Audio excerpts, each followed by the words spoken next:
चतवार्थ सूत्र जी ग्रंथादिराज 5वां अध्याय अपना प्रारंभ हो रहा है, जिसमें हमने 2-3 सूत्र देखे थे। एक तो क्या देखा था सबसे पहला कि अजीव काया क्या क्या है। धर्म आकाश, धर्म आकाश पुद्गला। तो इस अध्याय में हमारी सारी चर्चा अजीव द्रव्य के बारे में होगी।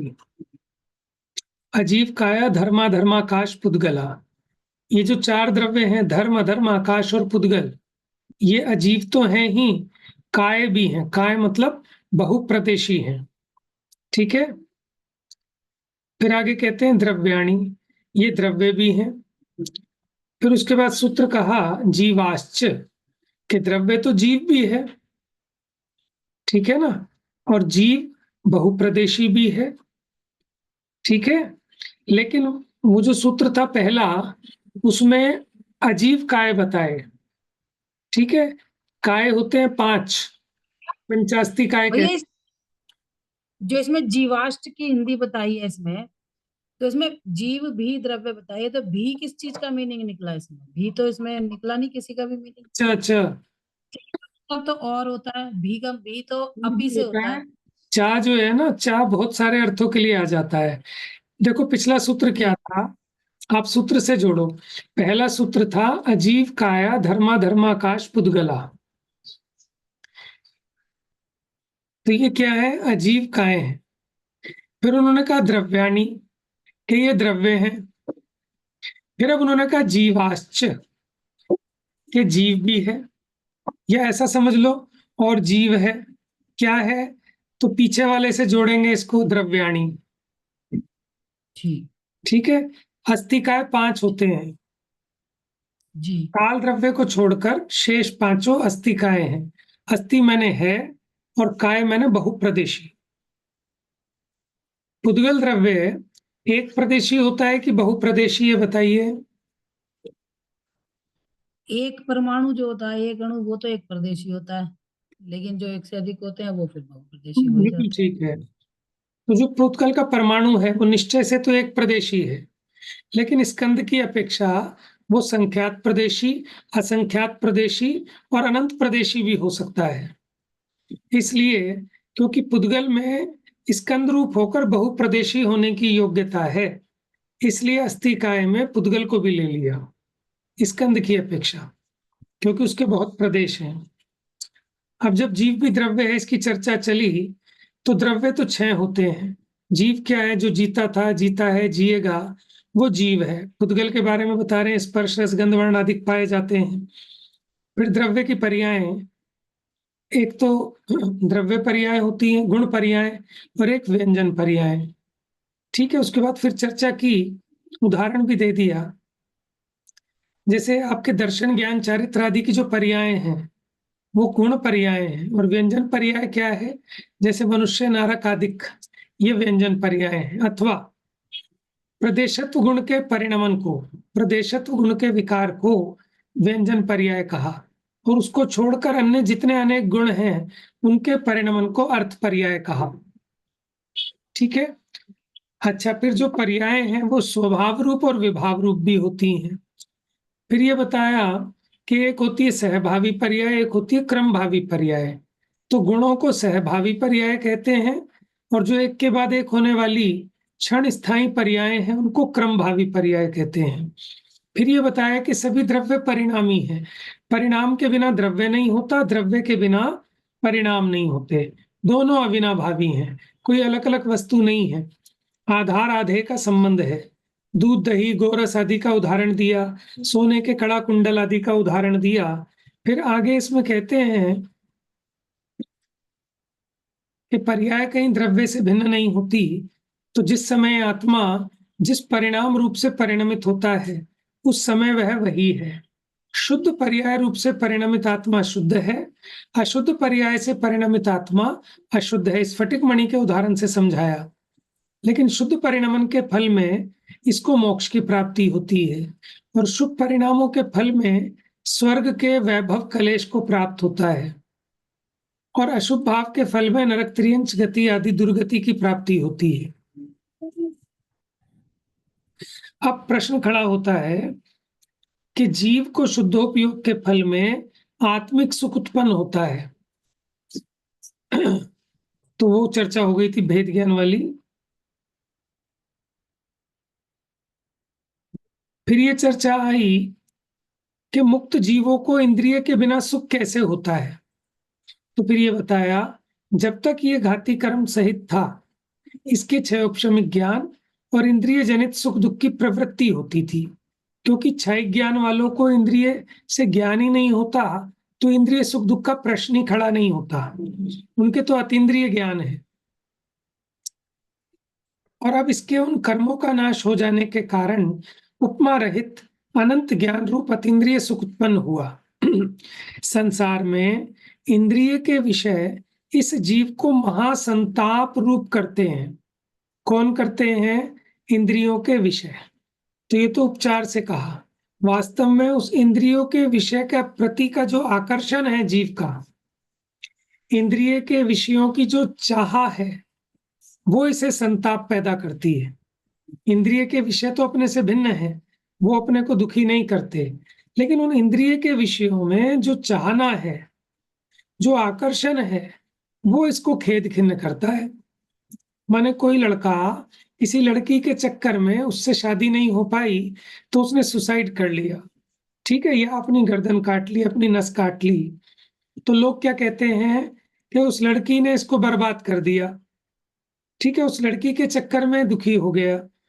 तो उस लड़की के चक्कर में दुखी नहीं हुआ, उस लड़की ने नहीं कहा, लेकिन ये अपने उस कषाय से, अपनी उस इच्छा से कि मेरा विवाह उस लड़की के साथ हो जाए, अपनी इस इच्छा के कारण दुखी हो रहा है।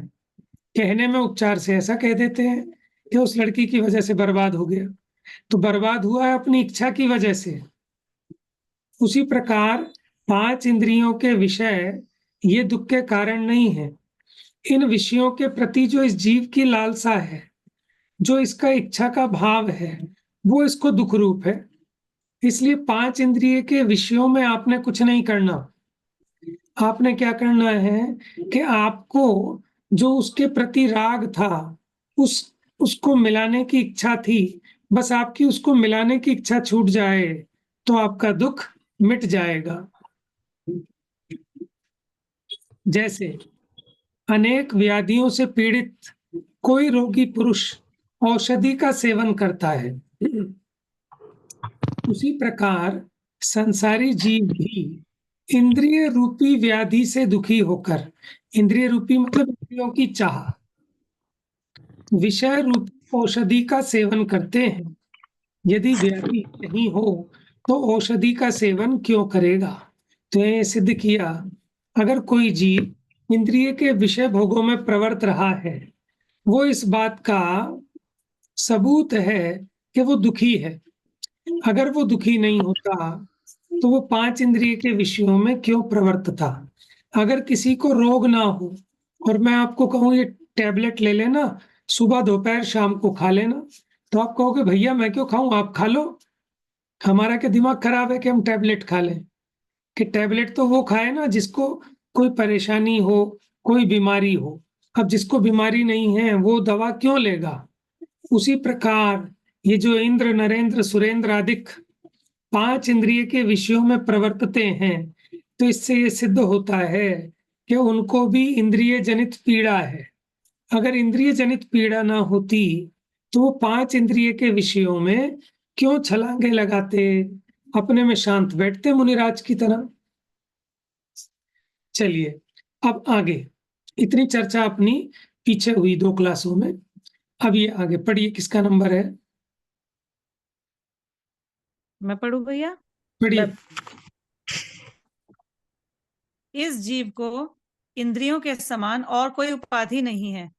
जब तक उसके इंद्रियां जीवित हैं, तब तक वह जीव सहज ही महादुखी है, क्योंकि ये इंद्रियां अपने अपने विषय की चाह से आत्मा को दुख उत्पन्न करती हैं। मोही जीव संसार में इंद्रिय के विषय को सुख मानता है, यह उसकी मूर्खता है। वह अपने आत्मिक सुख को नहीं जानता है। इसी प्रकार शरीर भी इस जीव को सुख का कारण नहीं है, क्योंकि आत्मा चेतन है और शरीर अचेतन है। अचेतन वस्तु जीव के सुख की उपादान कारण नहीं हो सकती है। संसार में जितनी भी दुख की जातियां हैं, वे सभी शरीर के संबंध से ही जीव को भोगनी पड़ती हैं। जैसे भार या बोझा ढोने वाला व्यक्ति भार के संयोग से संक्लेशित होता हुआ दुखी रहता है, उसी प्रकार संसारी जीव भी शरीर रूपी भार से खेद खिन्न हो सांसारिक चतुर्गति में अनेक दुख भोगता है। देखिए, जैसे उस भार ऊपर के पैराग्राफ में स्पष्ट कर दिया कि जिसकी हत इंद्रियां जीवित हैं वो तो सहज ही दुखी है। हत इंद्रियां, हत माने हत्यारी, यहाँ लिखा नहीं लेकिन प्रवचन सार की भाषा यही है। हत माने हत्यारी इंद्रियां। क्यों है हत्यारी इंद्रियां? कि देखो, ये जो है, ये तो कहने की बात है कि इंद्रियां हत्यारी हैं। इंद्रियां हत्यारी नहीं है। उन इंद्रियों के माध्यम से जो अपना ज्ञान प्रवर्तता है और उसमें फिर इष्टनिष्ट बुद्धि होती है, तो अपनी ये जो इष्टनिष्ट की बुद्धि है, ठीक है ना, इंद्रियों के संबंध से, तो वो इस जीव को दुखी उत्पन्न करती है। अब ये क्या करता है, उस दुख को मिटाने के लिए ये सारा का सारा पुरुषार्थ इस बात का करता है कि कैसे मुझे उस इंद्रिय के विषय की प्राप्ति हो, और उसकी पूर्ति में सुख मानता है। ये उसकी मूर्खता है, लेकिन ये मानता नहीं है कि मेरी मूर्खता है। जिस दिन इसको ये समझ में आता है कि मेरी मूर्खता है, उस दिन वो सम्यक दृष्टि हो जाता है, ज्ञानी हो जाता है। देखो, ज्ञानी को अज्ञानी पागल दिखता है और अज्ञानी को ज्ञानी पागल दिखता है। किसी भोगी से पूछो तो कहेगा ये योगी पागल है, कि मनुष्य पर्याय कितनी दुर्लभ है। वो कहते 84 लाख योनियों के बाद इतनी मुश्किल कीमती मनुष्य पर्याय मिली, इसको भी इसने वेस्ट कर दिया। और योगी क्या कहते हैं भोगी के लिए, कि इसको इतनी मुश्किल से दुर्लभ मनुष्य पर्याय मिली और इसने भोगों के लिए वेस्ट कर दिया। तो दोनों की दृष्टि अलग अलग है, ठीक है ना। तो ज्ञानी के लिए अज्ञानी पागल और अज्ञानी के लिए ज्ञानी पागल। तो यथार्थता कब होती है कि जब ये मोह का भूत उतरता है, तब हमें सम्यक दिखाई देता है।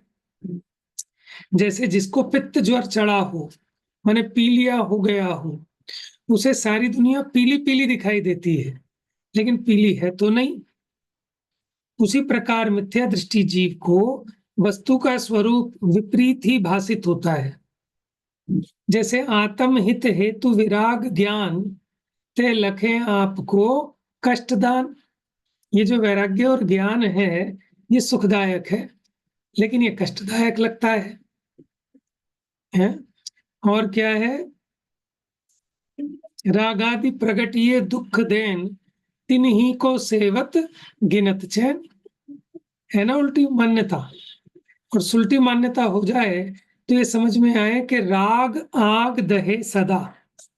ये राग कैसा है? इसमें जैसे आग में जलते हैं, ऐसे हमें राग द्वेष की भट्टी में जलने जैसा फील होगा। तो ये शरीर भी इस जीव को सुख का कारण नहीं है, क्योंकि आत्मा तो चेतन है, शरीर जड़ है। तो वो जड़ में सुख नाम का गुण नहीं है। वो मेरे सुख को कैसे दे सकता है जिसमें खुद ही सुख नहीं है?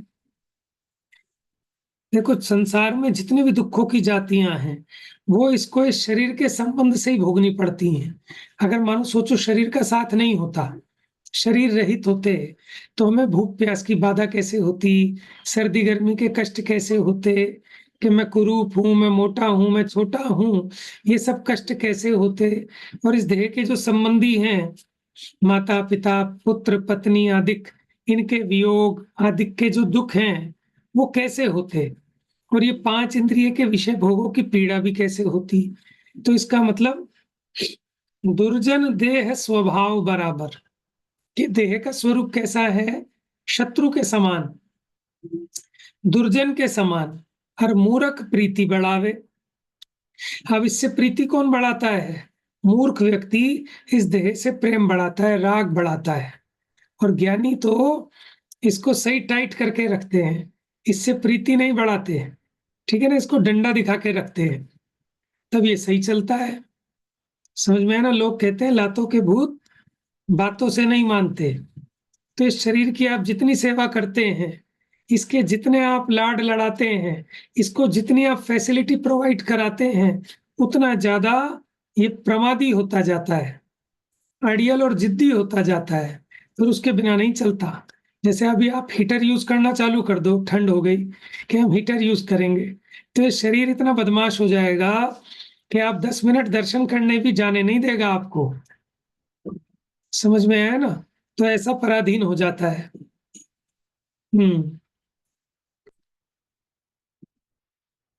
चलिए आगे। जैसे जैसे उस भार के उतरने से वही पुरुष सुखी होता है, उसी प्रकार जीव भी शरीर रूपी भार से छूटने पर अशरीरी हो अतीन्द्रिय सुख प्राप्त करता है। मोहनीय कर्म के नाश की निमित्तता में इस जीव के अनंत सुख रूप सम्यक्त प्रकट होता है। ज्ञानावरण के नाश की निमित्तता में केवल ज्ञान यानी अनंत ज्ञान प्रकट होता है। दर्शनावरण के नाश में केवल दर्शन यानी अनंत दर्शन, अंतराय के अभाव में अनंत वीर्य, नाम कर्म के अभाव में अमूर्तिकपना यानी सूक्ष्मत्व, आयु कर्म के नाश में अवगाहनत्व, गोत्र कर्म के अभाव में अगुरु लघुत्व और वेदनीय कर्म के अभाव में इस जीव के अव्यबाधपना प्रकट होता है। अच्छा, पहले ये बताइए 8 कर्मों के नाम किसको याद हैं? 8 कर्मों के नाम। ठीक है, ठीक है, चलो सभी लोगों को मान लेते होंगे, थोड़े बहुत आगे पीछे। लेकिन 8 कर्मों के अभाव में कौन कौन से गुण प्रकट होते हैं वो यहाँ बताए हैं। ठीक है, तो आपने ध्यान दिया सबने? ये तो ज्ञानावरणी का तो समझ में आ गया कि ज्ञानावरणी के अभाव में केवल ज्ञान प्रकट होगा, दर्शनावरणी के अभाव में केवल दर्शन प्रकट होगा, अंतराय के अभाव में अनंत बल प्रकट होगा, मोहनीय के अभाव में क्या प्रकट होगा, कौन बताएगा? बताइए भाभी जी। अनंत सुख। अनंत सुख उत्पन्न होगा। तो इसका मतलब मोहनीय का नाम है अनंत दुख, और मोहनीय का अभाव हो जाए तो जीव को होगा अनंत सुख। बात समझ में आई? अच्छा, अब 4 आघातियां हैं। देखो, नाम कर्म के अभाव में जीव को सूक्ष्मत्व गुण प्रकट होता है। ठीक है, थोड़ा सा याद करना जिनको नहीं पता हो, पहले 4 तो आसान थे।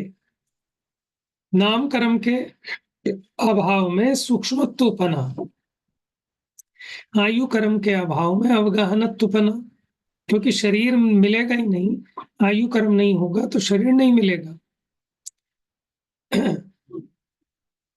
गोत्र कर्म के अभाव में अगुरु लघुत्व यानी छोटा बड़ापना नहीं होगा। वेदनीय कर्म के अभाव में अव्याबाद अथवा निराबाद सुख। समझ में आया? देखो, मोहनीय के अभाव में हुआ अनंत सुख, अनंत सुख तो हो गया, लेकिन अभी वो बाधा सहित है, अव्याबाद नहीं है, निराबाद नहीं है। और जब वेदनीय कर्म का भी अभाव हो जाता है तब वही सुख क्या हो जाता है? अव्याबाद, अथवा उसी को कहते हैं निराबाद सुख, क्योंकि कोई भी कर्म शेष नहीं बचा अब। चलिए, भैया पर ये बात समझ नहीं आई, जब अनंत ही सुख हो गया तो अनंत के आगे फिर क्या रह गया? देखो, इसी का मतलब ये है कि एक होता है सामान्य स्थूल कथन और कर्णानियोग करता है सूक्ष्म कथन। देखो, सामान्य से तो हम ये कहते हैं चौथे गुण स्थानवर्ती सम्यक दृष्टि को जैसा अतीन्द्रिय आनंद होता है, बिल्कुल वैसे ही अतीन्द्रिय आनंद होता है जैसा सिद्ध भगवान को होता है। चौथे गुण स्थान वाले के सुख में और सिद्ध भगवान वाले सुख की क्वालिटी में कोई अंतर नहीं है।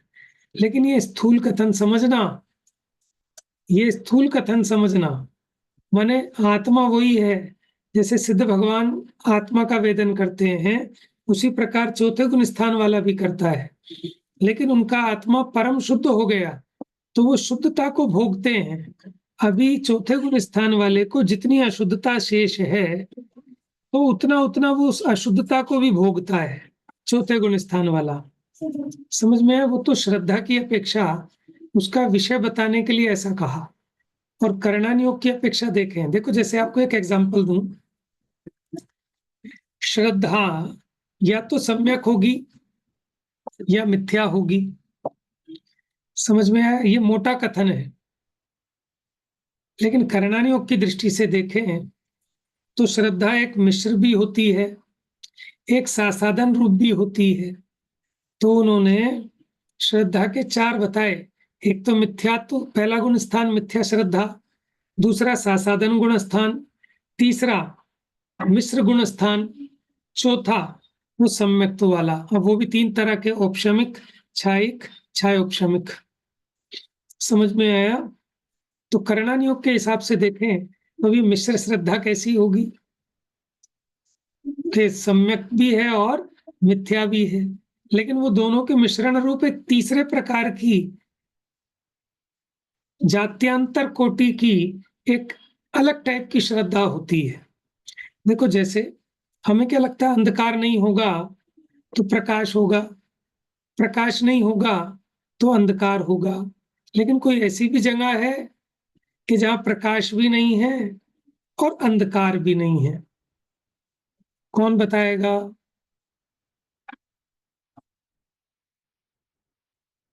आलोकाकाश। बहुत बढ़िया।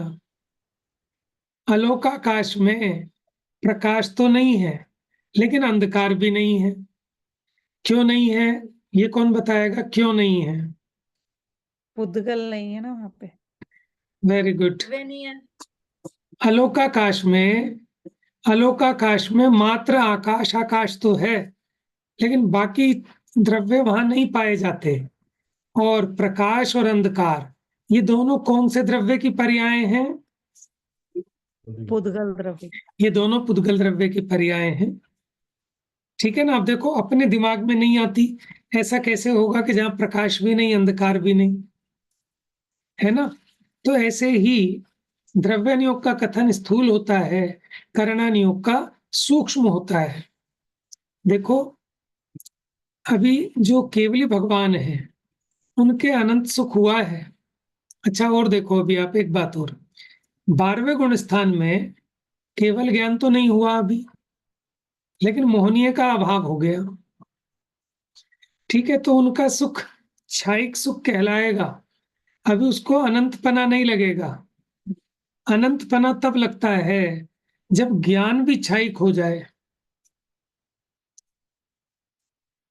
12वें गुण स्थान में उनके मोहनीय कर्म का अभाव होने से पूर्ण वीतरागता प्रकट हो गई, तो पूरा सुख प्रकट हो गया।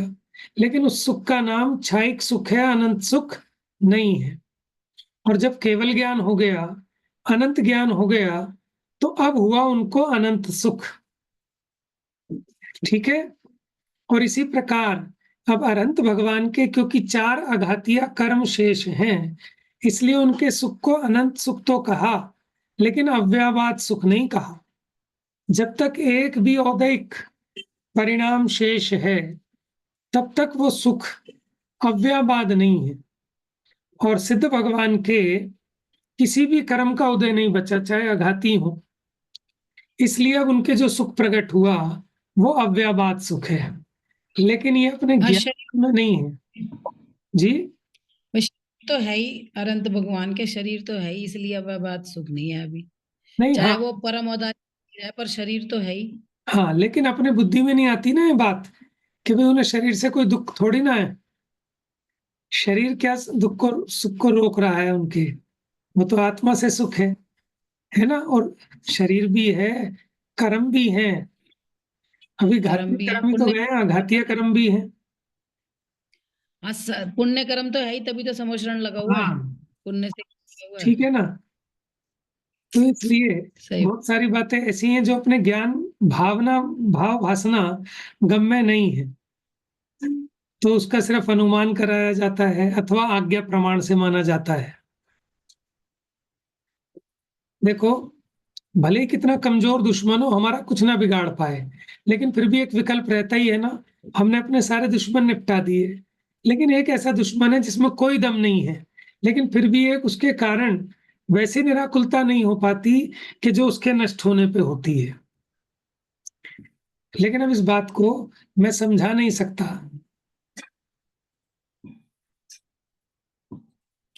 जैसे मैं थोड़ा सा कोशिश कर सकती हूँ, जैसे मान लो हमारे घर में बहुत चूहे हो गए हो, मोटे मोटे सब, और सब निकाल दिए हमने, और फिर एक छोटी सी चुईया रह गई, बहुत छोटी सी है, हमें पता है वो हमारी कोई चीज का नुकसान नहीं करेगी, कुछ नहीं करेगी, हमें वो कुछ नहीं कर सकती, बहुत ही छोटी सी है, लेकिन फिर भी हमें टेंशन ही, अरे है तो है ही ना, है तो है ही। सही बात है।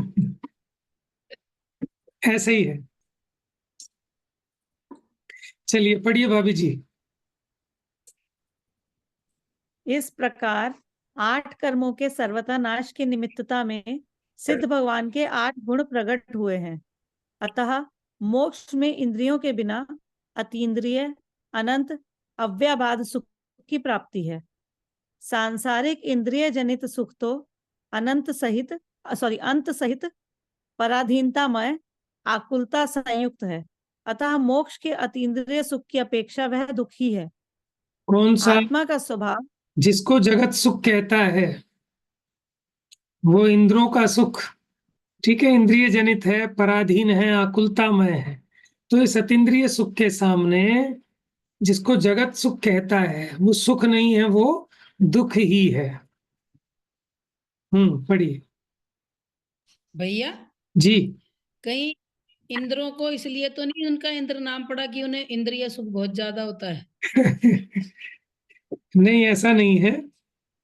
इंद्र का व्युत्पत्ति अर्थ किया, जो ईंधन क्रिया को करता है वो इंद्र है। इंद्र तीती कि जो ईंधन क्रिया को करता है। ईंधन क्रिया क्या है कि अपना वो जो आज्ञा चलाना, ऐश्वर्य, उसको इंद्र कहते हैं। और देखो आत्मा को भी इंद्र कहते हैं।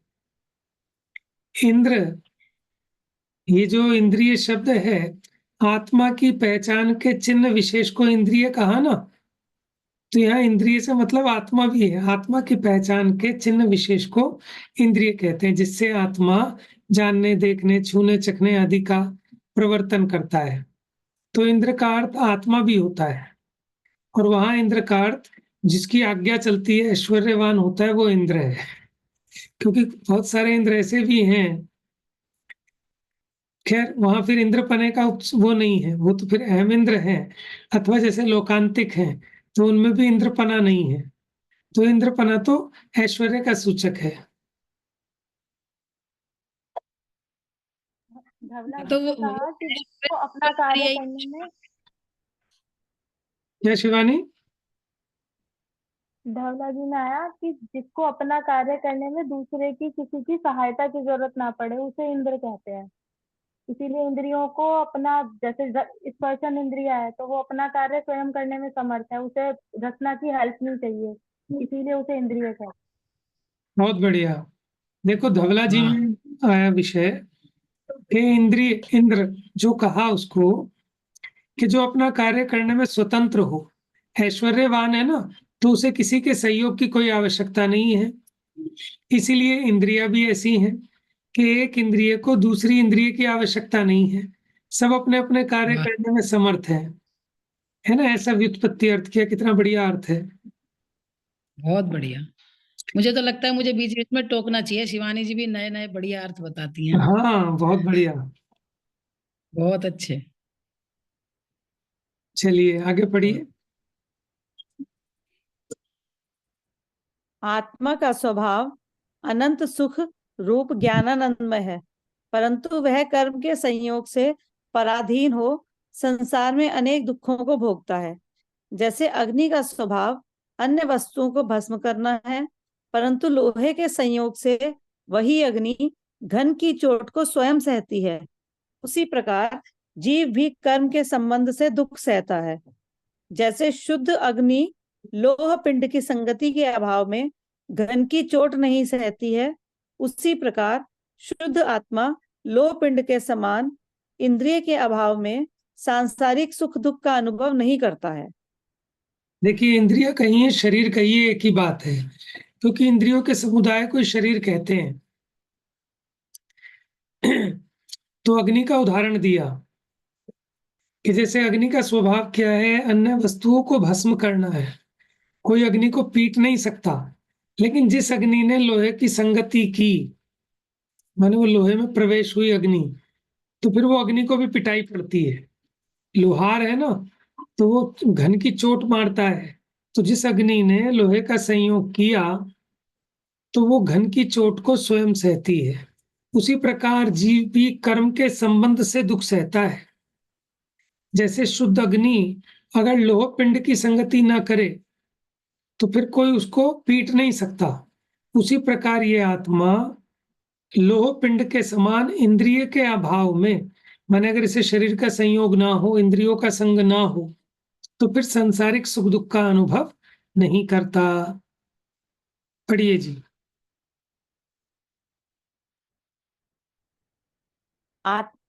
नीचे वाला, जब तक आत्मा इंद्रियाधीन है तब तक शरीर संबंधी सुख दुख को भोगता है, और जब तक ये इंद्रिय रहित हो जाता है तब अपने अतीन्द्रिय ज्ञानानंद में सुख को भोगता है। जैसे मेघ पटल के विनाश से सूर्य का संपूर्ण प्रकाश प्रकट हो जाता है, उसी प्रकार आत्मा के भी इंद्रिय रूप आवरण का अभाव होने से स्वाभाविक ज्ञान सुख प्रकट हो जाता है। ज्ञान आत्मा से पृथक नहीं है, आत्मा ज्ञान प्रमाण है। प्रत्येक देखिए, द्रव्य, जैसे मेघ पटल के हटने से सूर्य का संपूर्ण प्रकाश प्रकट हो जाता है, उसी प्रकार ये ज्ञानावरण आदि कर्मों के हटने पर आत्मा का स्वाभाविक ज्ञान और सुख प्रकट हो जाता है। लेकिन ऐसा मत समझना जैसे बादल के आड़े आने पर सूरज है तो, लेकिन दिख नहीं रहा। कोई ये ना मान बैठे कि आत्मा में भी केवल ज्ञान है, कर्म आड़े आ गया इसलिए वो जान नहीं रहा। क्योंकि केवल ज्ञानावरण तो ऐसा है, कितने ही कर्म आ जाएं वो तो सबके पार जान लेगा। तो माने वो प्रकट ही नहीं हुआ है, व्यक्ति नहीं है, उसी को कहते हैं केवल ज्ञान को प्रकट नहीं होने देता। बीजभूत है, मतलब जैसे बीज में पेड़ होने की जी शक्ति है। जी जी, बिल्कुल ऐसे ही स्वभाव है जीव में। और बीज को पेड़ नहीं कह सकते, पर वो पेड़ बन सकता है। यस। तो ज्ञान और आत्मा कोई अलग अलग नहीं है। आत्मा कितना, जितना ज्ञान, ज्ञान ही आत्मा है, आत्मा ज्ञानमय है। पढ़ी। प्रत्येक द्रव्य अपने गुण पर्याय के बराबर होने से आत्मा भी अपने ज्ञान गुण के बराबर है। आत्मा अपने ज्ञान से अधिक या हीन रूप हो परिणमित नहीं होता है।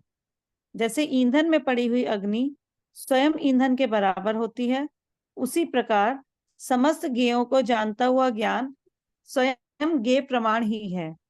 मुक्त जीव लोक अलोकवर्ती सभी पदार्थों की अतीत, अनागत, वर्तमान संबंधी तीन कालगत समस्त पर्यायों को एक समय में जानते हैं। अतः आत्मा ज्ञान प्रमाण है। यदि आत्मा ज्ञान प्रमाण नहीं हो तो ज्ञान गुण के बिना आत्मा का भी अभाव हो जाएगा, क्योंकि ज्ञान गुण का आश्रय तो आत्मा है। आत्मा के बिना और कहीं ज्ञान गुण नहीं होता है। देखिए जैसे देखिए, उदाहरण इन्होंने दिया, जैसे ईंधन में पड़ी हुई अग्नि। ठीक है, ईंधन माने उपला भी हो सकता है, कोयला भी हो सकता है। ठीक है, तो स्वयं ईंधन के बराबर है। अग्नि कितनी कि वो ईंधन के आकार होती है। अगर आपने लकड़ी का लट्ठा जलाया आग में, तो वो अग्नि क्या है कि जैसा ईंधन है, जैसे हम कहते हैं ना कोयले की अग्नि, कंडे की अग्नि, लकड़ी की अग्नि। तो लकड़ी, कोयला, कंडा ये ईंधन है, और अग्नि कितनी के ईंधन के बराबर। उसी प्रकार समस्त ज्ञेयों को जानता हुआ ज्ञान कितना कि वो स्वयं ज्ञान ज्ञेय प्रमाण ही है। मुक्त जीव तीनों काल की सब पर्यायों को एक समय में जानते हैं, इसलिए आत्मा ज्ञान प्रमाण है। और ज्ञान कितना कि जितने ज्ञेय, ज्ञान से कोई बचता नहीं ज्ञेय, तो आत्म ज्ञान प्रमाण है। आत्मा ज्ञान से अधिक नहीं है और ज्ञान से कम नहीं है, और ज्ञान ज्ञेय प्रमाण है। माने ज्ञान कितना कि जितने ज्ञेय। यदि आत्मा ज्ञान प्रमाण नहीं हो तो ज्ञान गुण के बिना आत्मा का अभाव मानना पड़ेगा, और ज्ञान गुण का आश्रय तो आत्मा है। आत्मा के आश्रय से ज्ञान रहता है। ज्ञान के बिना वो आत्मा आत्मा नहीं कहलाएगा, अनात्मा कहलाएगा। और आत्मा के बिना जो ज्ञान होगा वो जड़ होगा। तो इसलिए आत्मज्ञानम स्वयं ज्ञानम, ज्ञानात् अन्यत् करोति किम। आगे पढ़िए। भैया मेरे को ये तो समझ में आ गया जो आपने बताया कि भाई आत्मा ज्ञेय प्रमाण है, क्योंकि जितने ज्ञेय हैं उन सबको आत्मा जानती है, तो इसलिए आत्मा ज्ञेय प्रमाण है ना। लेकिन ये बात समझ में नहीं आई कि ईंधन में पड़ी हुई अग्नि स्वयं ईंधन के बराबर होती है, ये क्या मतलब, इसका क्या अर्थ हुआ? देखो, आप ऐसा कहते हैं ना कोयले की अग्नि, मुझे एक बात बताओ, जैसा ईंधन होता है अग्नि उसके आकार होती है ना। जैसा ईंधन है, आपने उपला जलाया तो वो अग्नि किस आकार है? उपले के आकार ही तो है अग्नि। और अगर आपने उपला नहीं जलाया, कोयला जलाया, तो वो अग्नि किसके आकार है? कोयला ही तो जला हुआ है ना। अंगीठी आपने तो गैस देखी जलाई, होगी। गैस जलाई आपने? अंगीठी नहीं देखी आपने? हमने तो देखी है, आपने भी देखी होगी बचपन में। मैंने देखी है, अंगीठी तो मैंने देखी है। अभी मैं यहाँ शिकोहाबाद में हूँ, शिकोहाबाद में तो यहाँ अंगीठी रोज जलती है, वो मैं रोज देख रही हूँ। अच्छा अच्छा। हाँ, लेकिन जैसे हमने गैस जलाई तो गैस के आकार की कैसे गैस हुई, तो अलग मतलब चीज हो ईंधन? गई। वो वो जो उसका ईंधन निकल रहा है ना, वो गैस निकल रही है, वहां तो ईंधन गैस है। हाँ, तो गैस वहां के तो आकार आपकी की कैसे एलपीजी हुई? गैस है। अब वो गैस के आकार दिख रही है आपको, अग्नि वैसी निकल रही है हवा में। तो वहां आपको नहीं समझा पाएंगे, गैस तो आपको दिख नहीं रही।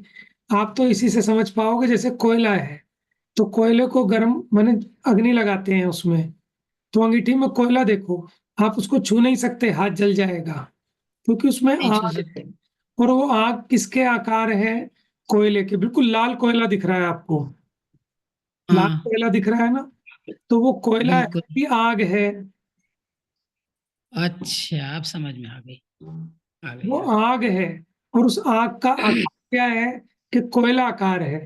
तो उसे कोई आप कोयला सब, कह लो, चाहे कोई आग हाँ, कह लो। आप समझ आ गई, आ गई। ठीक है। तो ऐसे ही आत्मा ज्ञान प्रमाण है। और ज्ञान कितना है? कि जितने ज्ञेय हैं। अब इसीलिए आत्मा को भी कितना कहा? लोकालोक प्रमाण कहा। वो ज्ञान की अपेक्षा कहा है। कोई वो लोकालोक जितना फैल के हो जाए उसकी बात नहीं, ज्ञान की अपेक्षा आत्मा